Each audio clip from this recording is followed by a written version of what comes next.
नमस्कार साथियों, आज हम पढ़ेंगे अल्कोहल फिनोल ईथर में अल्कोहल की समावयवता के बारे में, अल्कोहलों में पाए जाने वाली समावयवता के बारे में। तो शुरुआत करते हैं, चलिए जल्दी से। अल्कोहलों में समावयवता, अल्कोहलों में समावयवता, आइसोमेरिज्म। अल्कोहलों में समावयवता, एक्चुअली समावयवता में होता क्या है कि मॉलिक्यूलर फार्मूले सेम मिलते हैं आपको, लेकिन उनकी स्ट्रक्चर में, उनकी 3 डायमेंशन में अलग अलग प्रकार से अरेंजमेंट होता है, उसके कारण जो है समावयवता पाई जाती है। तो अल्कोहलों में जो समावयवता है, पहली समावयवता है श्रृंखला समावयवता। नोट कीजिएगा, पहली समावयवता है श्रृंखला समावयवता। समावयवता चेन आइसोमेरिज्म। चेन आइसोमेरिज्म में क्या होता है कि कार्बन श्रृंखला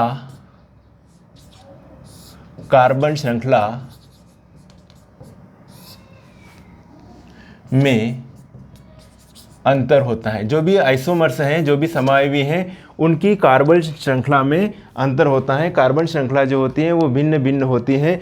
एग्जाम्पल के लिए ले लेते हैं अणुसूत्र, जो ले लेते हैं अणुसूत्र C4H10O। C4H10O, C4H10O के अपने को अलग अलग समावयवी मिल जाएंगे।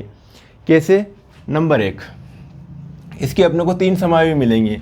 नंबर 1 CH3, CH2, CH2 और ये CH2 और ये OH।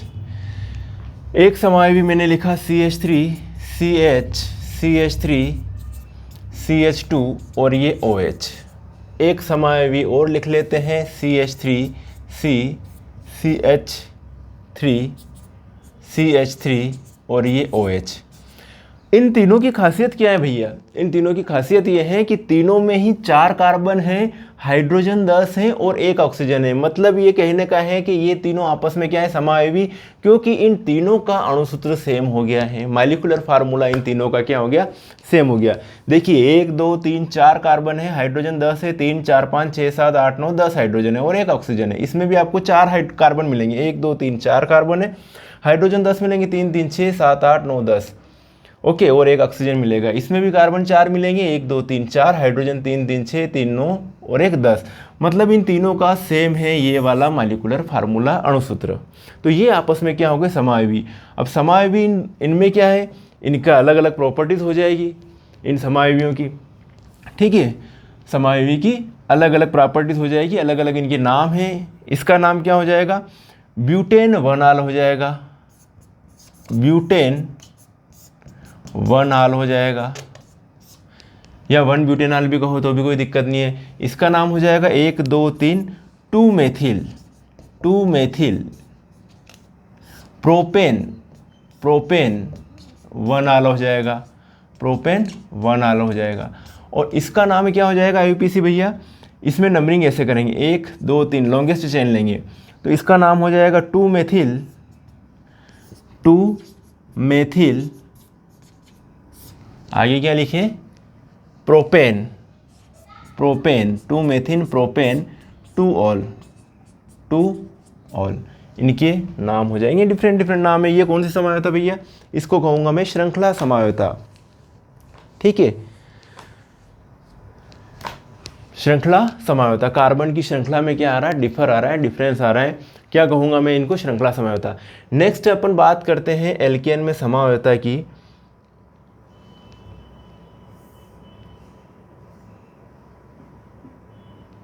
श्रृंखला समावयवता के बाद में हम बात करें स्थान समावयवता या स्थिति समावयवता। स्थान समावयवता या स्थिति समावयवता, दूसरा टाइप, स्थान समावयवता। स्थान समावयवता या स्थिति समावयवता में क्या होता है कि कार्बन श्रृंखला में OH समूह विभिन्न स्थान पर जुड़ने के कारण उत्पन्न होती है ना। कार्बन श्रृंखला में, कार्बन श्रृंखला में OH समूह विभिन्न स्थानों पर जुड़ने के कारण उत्पन्न होती है, जुड़ने के कारण उत्पन्न होती है। कार्बन श्रृंखला में OH समूह, मतलब कार्बन श्रृंखला में कोई चेंज नहीं आ रहा है, सिर्फ OH समूह अपन अलग अलग कार्बन पर लगाएंगे तो हमें मिलेगी स्थान समावयवता। देखिए स्थान समावयवता का चक्कर एग्जाम्पल के तौर पर ले लेते अपन C3H8O, C3H8O ये लिया अपनों ने C3H8O एग्जाम्पल C3H8O। एक तो ये हो जाएगा CH3, CH2, CH2 और ये OH। इसमें कुल कितने कार्बन हैं? 3 कार्बन है। हाइड्रोजन कितने मिलेंगे आपको? 3, 4, 5, 6, 7, 8 और एक ऑक्सीजन। एक ये हो जाएगा CH3, CH, OH और ये CH3। दोनों का मॉलिक्यूलर फार्मूला सेम है, दोनों आपस में क्या हो गए? समावयवी हैं। OH समूह अलग अलग कार्बन पर जुड़ा हुआ है, इसमें नंबरिंग करेंगे अपन तो यहाँ पर तो है फर्स्ट कार्बन पर जुड़ा हुआ है और यहाँ पर सेकंड कार्बन पर जुड़ा हुआ है, तो इस कंडीशन को हम कह देंगे स्थान समावयवता या स्थिति समावयवता।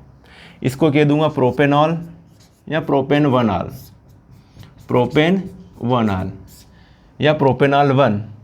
इसको कह दूंगा प्रोपेन 2ऑल, प्रोपेन 2ऑल। इसका IUPAC नाम हो जाएगा। भैया ये कौन सी समावयवता है? इसको कहूँगा मैं स्थान समावयवता। क्या कहूँगा? स्थान समावयवता। देन नेक्स्ट एग्जांपल देखते हैं, क्रियात्मक समावयवता की बात करते हैं। अब थर्ड है क्रियात्मक समावयवता। क्रियात्मक समावयवता, फंक्शनल आइसोमेरिज्म। किस में देख रहे हैं अपन ये आइसोमेरिज्म? एल्कोहल में। किस में देख रहे हैं? एल्कोहल में। ठीक है, यह यौगिक में, यह यौगिक में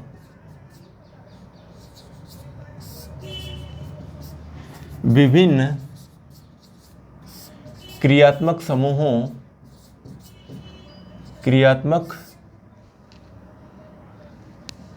की उपस्थिति के कारण, क्रियात्मक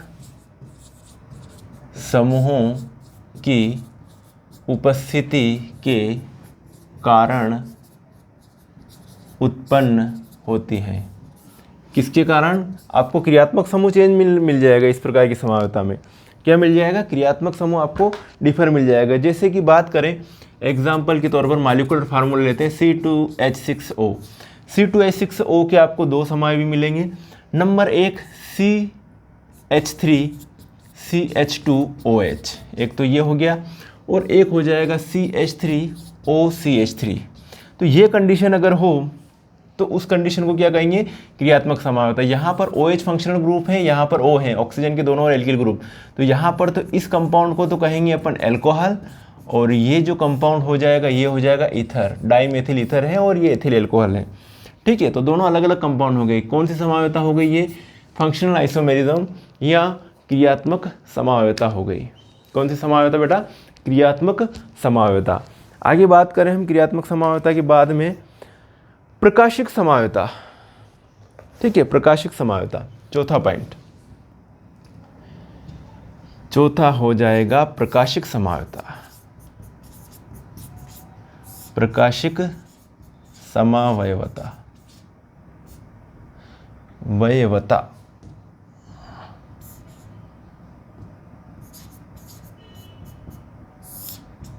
ऑप्टिकल आइसोमेरिज्म। किसकी बात करें? ऑप्टिकल आइसोमेरिज्म की। तो ब्यूटेनॉल मतलब C4H10O के 2 प्रकाशिक समावयवी होते हैं। C4H10O के 2 प्रकाशिक समावयवी होते हैं, समावयवी होते हैं। प्रकाशिक समावयवी, प्रकाशिक समावयवी ऑप्टिकली एक्टिव कंपाउंड्स को अपन प्रकाशिक समावयवी कहते हैं, जिनमें कार्बन जो है असम्मित कार्बन पाया जाता है और असम्मित कार्बन की चारों वैलेंसी डिफरेंस होती है।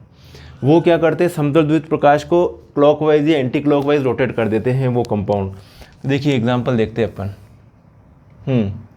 हम इसमें एग्जांपल ले रहे हैं, एग्जांपल लेंगे इसके लिए हम ब्यूटेनॉल 2 का। ये ब्यूटेनॉल 2 के रूप में लिखेंगे, ब्यूटेनॉल 2, ब्यूटेनॉल 2। चलिए एग्जाम्पल लिखते हैं। ये लिखा मैंने C, इधर लिख रहा हूँ मैं CH3 और इधर लिख रहा हूँ मैं OH, यहाँ पर H, यहाँ पर CH2 और ये CH3। ये वाला कार्बन जो है, ये वाला कार्बन अनसिमेट्रिकल कार्बन एटम है। क्यों अनसिमेट्रिकल? क्योंकि इस कार्बन की चारों वैलेंसी, एक तरफ OH जुड़ा हुआ है, एक तरफ CH3, एक तरफ H और एक तरफ CH2 CH3 को आप चाहो तो एक साथ में आप C2H5 लिखो तो भी कोई दिक्कत नहीं है, CH2 को। अब इसकी क्या बनेगी? मिरर इमेज बनेगी, प्रकाशीय ऑप्टिकल कंपाउंड है ये। OH इस साइड में लिख लेंगे, है ना, C, ये OH इधर लिख दिया, ये CH3 इधर लिख दिया, ये H इधर लिख दिया और यहाँ पर मैंने लिख दिया CH2 या इसको C2H5 लिखो तो भी चलेगा, ठीक है। इसकी चारों वैलेंसी डिफरेंट ग्रुप से जुड़ी हुई है, इसलिए इस कार्बन को क्या कहेंगे? अनसिमेट्रिकल कार्बन एटम, असमित कार्बन एटम, या इस कार्बन का एक और नाम है किरल कार्बन एटम भी कहते हैं। ऐसा कार्बन जिसकी चारों वैलेंसी डिफरेंट ग्रुप से जुड़ी हुई हो, उसको असमित कार्बन एटम कहा जाता है। क्या कहा जाता है? असमित कार्बन एटम कहा जाता है, ठीक है। इसका नाम है D प्लस ब्यूटेनॉल 2, इसका नाम है D प्लस ब्यूटेनॉल 2 और इसका नाम है L माइनस, मतलब L लिखो या माइनस लिखो एक ही बात है, मतलब एंटी क्लॉकवाइज रोटेट कर रहा प्रकाश को, ये क्लॉकवाइज रोटेट कर रहा है। L माइनस ब्यूटेनॉल 2, दोनों ही ब्यूटेनॉल 2, लेकिन ये L समायोगी हो गया, ये और D समायोगी हो गया। ये L आइसोमर हो गया, ये D आइसोमर हो गया। D आइसोमर जो ऑप्टिकली एक्टिव कंपाउंड है उसको क्या करेगा? क्लॉकवाइज रोटेट करेगा, और ये जो है ये क्या करेगा? एंटी क्लॉकवाइज रोटेट करेगा। जैसे कि इसमें क्या है? प्रायोरिटी डिसाइड की जाती है। प्रायोरिटी कैसे डिसाइड करेंगे?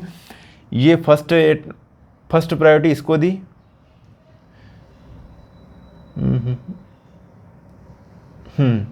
फर्स्ट प्रायोरिटी इसको, कार्बन के बाद में जस्ट जो एटम आ रहा है उसकी ये क्या है? परमाणु क्रमांक सबसे ज़्यादा है, उसको फर्स्ट प्रायोरिटी। सेकंड प्रायोरिटी, इधर भी कार्बन आ रहा है, इधर भी कार्बन, लेकिन एक और इधर कार्बन जुड़ा हुआ था, सेकंड प्रायोरिटी इसको, थर्ड इसको, फोर्थ इसको प्रायोरिटी दी। तो ये जो रोटेशन होगा प्रकाश का, ये क्लॉकवाइज रोटेशन हो रहा है, ये क्लॉकवाइज रोटेशन हो रहा था, D समायोगी हो गया।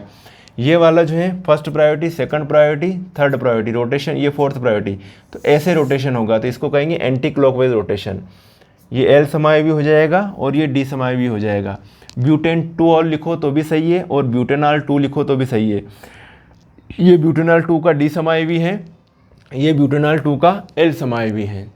तो साथियों ये जो है प्रकाशीय समावयवता है। C4H10O के 2 प्रकाशीय समायोगी होते हैं, ठीक है। जैसे ब्यूटेनॉल 2 के 2 समायोगी हैं, ये ऑप्टिकली एक्टिव हैं। ऑप्टिकली एक्टिव कंपाउंड में खासियत ये होती है कि कार्बन की चारों वैलेंसी डिफरेंट एटम या डिफरेंट ग्रुप से जुड़ी हो। तो यहाँ पर अपनों ने बात करी, क्या बात करी? एल्कोहलों में समावयवता की बात करी, एल्कोहलों में समावयवता की बात करी थी। एल्कोहलों में समावयवता 4 प्रकार से बताई अपनों ने। एक तो श्रृंखला समावयवता। श्रृंखला समावयवता में क्या होता है? कार्बन की श्रृंखला में अंतर होता है, ठीक है। कार्बन श्रृंखला में अंतर होता है तो तब एल्कोहल में कौन सी समावयवता पाई जाती है? श्रृंखला समावयवता। जैसे एक श्रृंखला में अंतर है, इसमें मेन श्रृंखला में कितने कार्बन है? 4 हैं, इसमें आपको 3 मिलेंगे, इसमें आपको 2 ही मिल रहे हैं, इसमें भी आपको 3 मिल रहे हैं। अलग अलग कंपाउंड है, कौन सी समावयवता है? श्रृंखला समावयवी हो गए। इन तीनों का अणुसूत्र सेम है, C4H10O, इसका स्थान समावयवता। कार्बन श्रृंखला में OH समूह विभिन्न स्थानों पर जुड़ता है तो उसे स्थान समावयवता कहते हैं। इसमें फर्स्ट पोजीशन पर OH जुड़ा हुआ है, इसमें सेकंड पोजीशन पर जुड़ा हुआ है। फिर बात करिए अपनों ने क्रियात्मक समावयवता की। यह यौगिक में विभिन्न क्रियात्मक समूहों की उपस्थिति के कारण उत्पन्न होती है। यहाँ पर OH क्रियात्मक समूह है, यहाँ पर ऑक्सीजन आ गया। प्रकाशीय समावयवता। C4H10O के 2 प्रकाशीय समावयवी हैं। एक तो ये D प्लस ब्यूटेनॉल 2 और L माइनस ब्यूटेनॉल 2, ये 2 समावयवी हैं और इसमें खासियत होती है कि इनमें अनसिमेट्रिकल कार्बन एटम पाया जाता है। ओके साथियों, तो एल्कोहलों में समावयवता का आज चैप्टर, मतलब ये टॉपिक यही एंड करते हैं। नेक्स्ट लेक्चर में मिलेंगे। नेक्स्ट लेक्चर में हम बात करेंगे एल्कोहल के बनाने की विधियों के बारे में। ओके दोस्तों, मिलेंगे फिर नेक्स्ट वीडियो में। तब तक के लिए ओके बाय।